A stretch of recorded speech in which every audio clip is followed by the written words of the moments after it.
જય સ્વામિનારાયણ. ગુરુદેવ શાસ્ત્રીજી મહારાજને એમના મોટા ગુરુભાઈ દેવપ્રસાદ સ્વામીએ કહેલું કે શાસ્ત્રી એ ક્યારેક નર્મદાની યાત્રા કરાવજે. તેમાં ગુરુદેવ શાસ્ત્રીજી મહારાજ છે ચૈત્રી સમયાઓ કરવા માટે વડતાલ પધારેલા. આરે ગુરુદેવ મોટા ગુરુ મહાદેવના મોટા ગુરુ દેવપ્રસાદ સ્વામી સાથે હતા અને સ્વામીની ચોખ્ખો યાત્રા કરાવી દો એટલે યાત્રા કરાવવા માટે ડભોલી થઈને અહીંયા ચાણોદ આવેલા નર્મદા કિનારે કન્યાળી.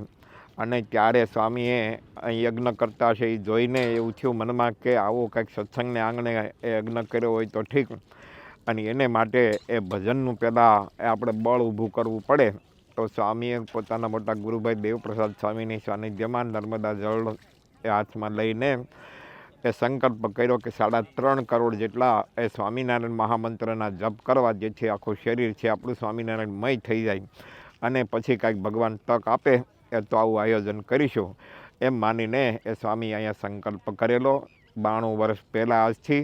અને તે દિવસે તારીખ હતી 26મી માર્ચ 1934 અને સંવત 1990ના ચૈત્ર સુધી એકાદશીને સોમવાર એ તેદી સ્વામીએ આ સંકલ્પ કર્યો.